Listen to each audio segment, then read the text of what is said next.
Hello viewers, আসসালামু আলাইকুম। আপনাদের সাথে আছি আমি জোবাইদা জাহিদ। আজকে আমি আপনাদের সাথে শেয়ার করব সিম সর্ষে রেসিপি। আশা করি আপনাদের ভালো লাগবে। আর স্পেশাল থ্যাঙ্কস জানাই সবাইকে যারা আমার চ্যানেলটি সাবস্ক্রাইব করেছেন। আর যারা সাবস্ক্রাইব করেননি এখনই করে রাখতে পারেন, তাহলে পরের ভিডিওটি আপলোড হওয়ার সঙ্গে সঙ্গেই আপনি পেয়ে যাবেন। তো চলুন ভিউয়ার্স, চলে যাচ্ছি মূল রেসিপিতে। সিম সর্ষে রান্নার জন্য প্রথমে সিমটাকে একটু সিদ্ধ করে নিব। এজন্য চুলায় ফ্রাই প্যান বসিয়ে এতে পানি দিয়ে দিচ্ছি। পানি দিয়েছি 2 কাপ পরিমাণ। এখন এর মধ্যে সামান্য লবণ দিয়ে দিচ্ছি। একটু নেড়েচেড়ে লবণটাকে পানির সাথে মিশিয়ে নিচ্ছি। পানিটা হালকা গরম হয়ে আসলে এর মধ্যে আমি সিম দিয়ে দিব। পানিটা গরম হয়ে এসেছে, আমি সিমগুলাকে আগেই ধুয়ে কেটে রেখেছিলাম। এখন আমি সিমগুলাকে পানির মধ্যে দিয়ে দিচ্ছি। আমি এখানে হাফ কেজি পরিমাণ সিম নিয়েছি।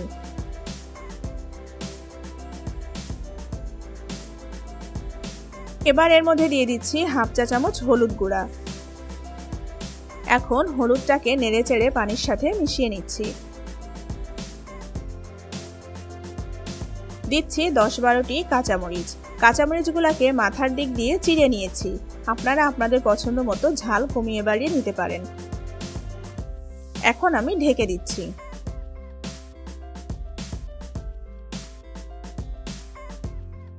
ফিরে এলাম 10 মিনিট পর।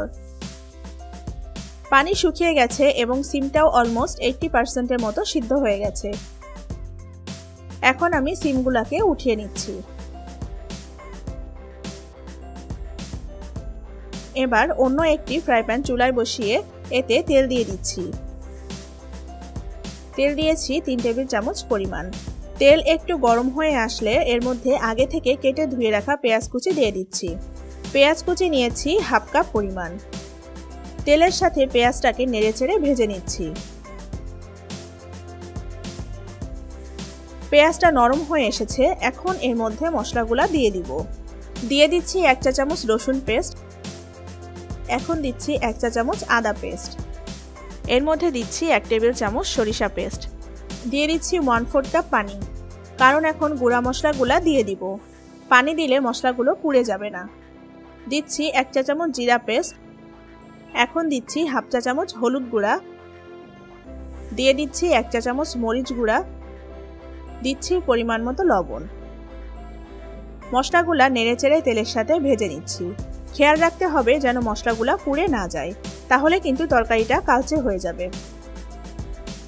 মশলাগুলা ভালোভাবে নেড়েচেড়ে নিচ্ছি। এখন এর মধ্যে দিয়ে দিচ্ছি হাফ কাপ টমেটো কুচি। নেড়েচেড়ে টমেটোগুলা মশলার সাথে মিশিয়ে নিচ্ছি। এখন এর মধ্যে দিয়ে দিচ্ছি 1 কাপ পরিমাণ পানি। পানির সাথে টমেটো ও মশলাগুলো নেড়েচেড়ে মিশিয়ে নিচ্ছি। এবার আমি ঢেকে 5 মিনিট রান্না করব। ফিরে এলাম 5 মিনিট পর। মশলা থেকে কাঁচা গন্ধটা চলে গেছে। এখন আমি আরেকটু নেড়েচেড়ে মশলাটা কষিয়ে নিচ্ছি। এ পর্যায়ে এর মধ্যে দিয়ে দিচ্ছি আগে থেকে সিদ্ধ করে রাখা সিম। মশলার সাথে নেড়েচেড়ে মিশিয়ে নিচ্ছি।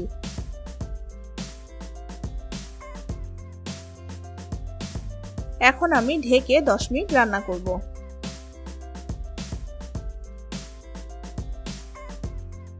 ফিরে এলাম 10 মিনিট পর। এখন চুলার আঁচটা হাই হিটে রেখেই ঢাকনা খোলা রেখে আমি ঝোলটা শুকিয়ে নিচ্ছি। রান্নাটা অলমোস্ট হয়ে এসেছে। ঝোলটা শুকিয়ে মাখা মাখা হয়ে এসেছে। তৈরি হয়ে গেল আমার সিম সরিষা তরকারি। আশা করি ভালো লেগেছে আমার আজকের এই রেসিপিটি। ভালো লাগলে অবশ্যই লাইক এবং শেয়ার দিবেন। ভালো থাকবেন সবাই। আল্লাহ হাফেজ।